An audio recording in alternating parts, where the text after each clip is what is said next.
My name is Evelyn Ha. I am 42 years old, the legal wife of Victor Chen, managing partner of Apex Capital, the most feared private equity fund in Asia that moves $28 billion without ever appearing on any Forbes list. To the outside world, he is polite, discreet, almost invisible. Inside our house on the Peak, he is the oxygen. Remove him, and my 3 children, my cancer-stricken mother, and I stop breathing. I stopped loving him 15 years ago, the night he missed our youngest daughter's first heartbeat because he was closing a deal in London. Love died quietly. Survival took its place. March 14th this year, the war began. Her name is Scarlett Lin, 29, the youngest CFO Apex has ever appointed. She is the kind of beautiful that makes men forget their own names. Cheekbones sharp enough to cut glass, voice soft enough to make you believe lies feel like silk. She did 3 things no previous mistress had ever managed. 1. She got pregnant in under 6 weeks. 2. She convinced Victor to draft a new will that carved out 18% of the family fund, roughly $5 billion, for the unborn child. 3. On a rainy Thursday evening, she sat across from me in our living room, placed her hand on her still flat stomach, and said with the sweetest smile, "Evelyn, Victor and I are in love. It's time for you to step aside gracefully." I looked at her manicured fingers resting on my husband's future and felt something cold settle in my chest. Not jealousy, calculation. That night, I opened the bottom drawer of the safe behind the Rothko and took out a black card with no name, only a phone number. I had kept it for 9 years, ever since a terrified trophy wife in Macau paid me to make her husband's pregnant 19-year-old girlfriend disappear. I never used it, until now. I dialed. A male voice answered on the second ring. "Mrs. Ha, I was wondering when you would call."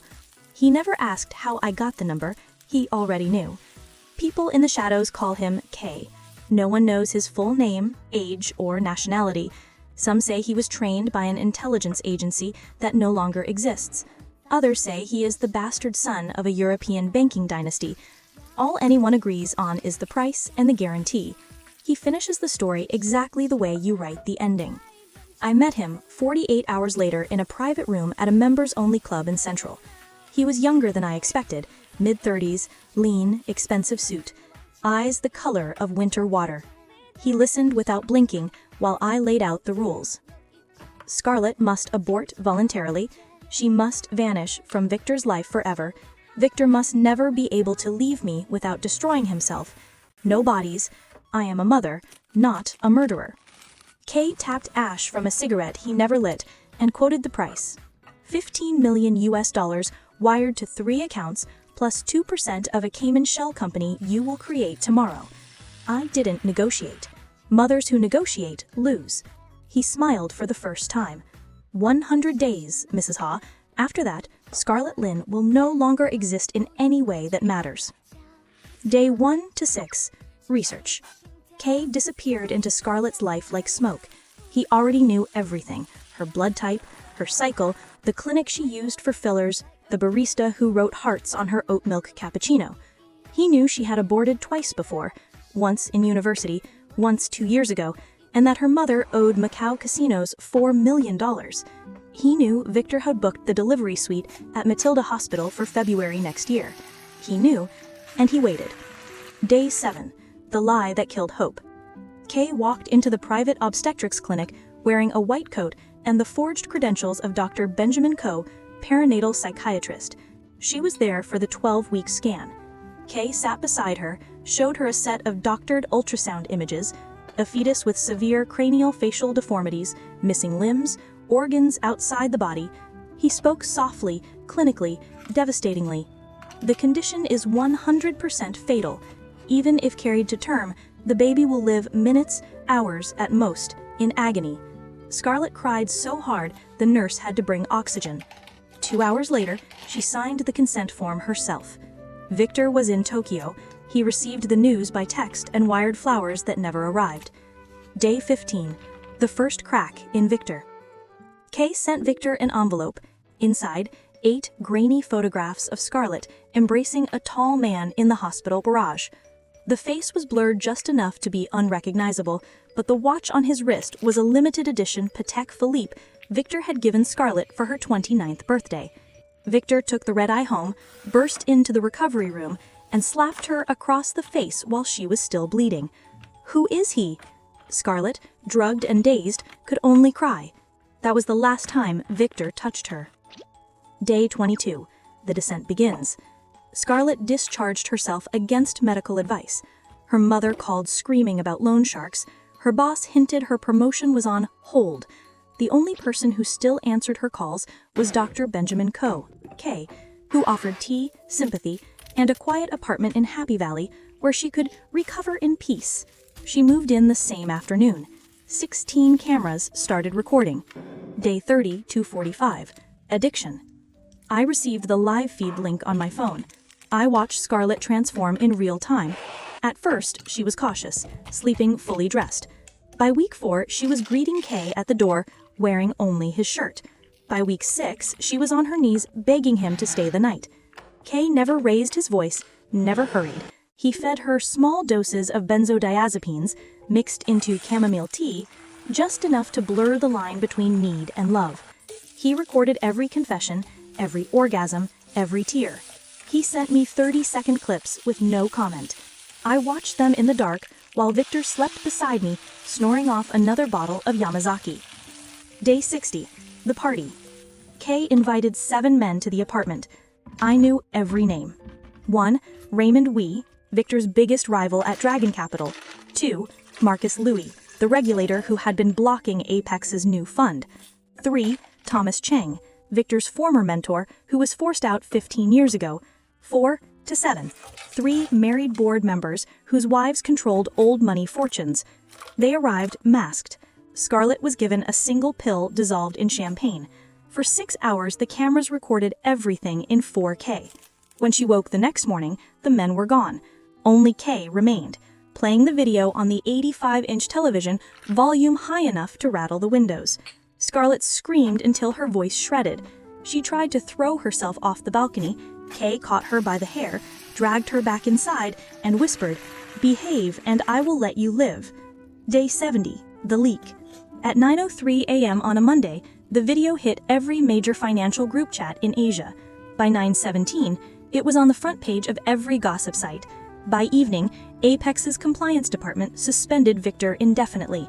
By evening, Scarlett's mother hung herself in a Macau hotel. Scarlett locked herself in the bathroom and swallowed every pill she could find. Kay broke down the door, induced vomiting, and held her while she shook. He filmed that too. Day 85. The mirror.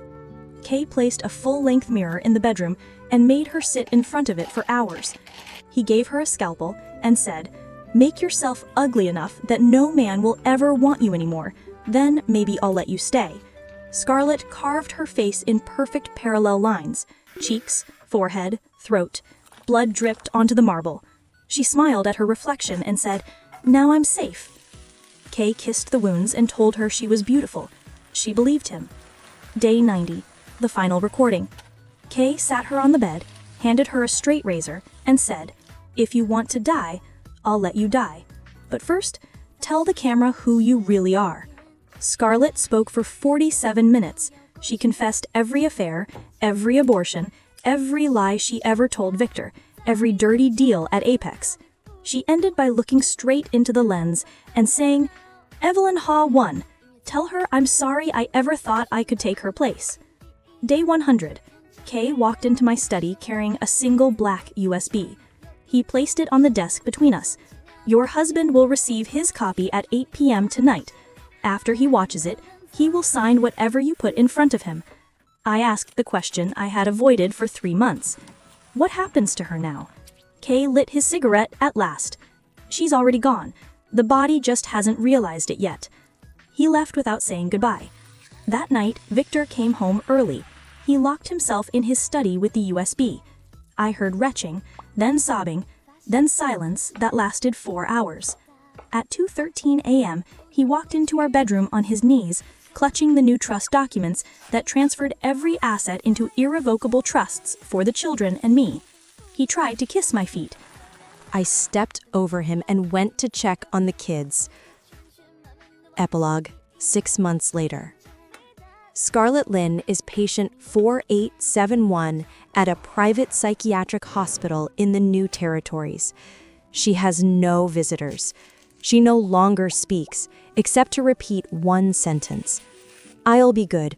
Please don't leave me." The scars on her face have healed into perfect silver ladders. Victor lives in the guest wing. He eats what I tell him to eat, signs what I tell him to sign, and sleeps alone. He has not mentioned divorce again. Kay has vanished. The Cayman Shell Company now owns a 10% stake in a lithium mine in Argentina, worth $300 million and climbing. Sometimes late at night, I receive an encrypted text containing only a single emoji. I never reply. My eldest son just got into Stanford. My daughter won the national fencing championship. My youngest still believes her father is a hero. And every year on March 14th, I open the black USB, watch the 47-minute confession one more time, and pour myself a glass of 1982 Chateau Margaux. Because some wars are won with lawyers and prenups. Others are won with monsters. I chose the monster, and I sleep just fine.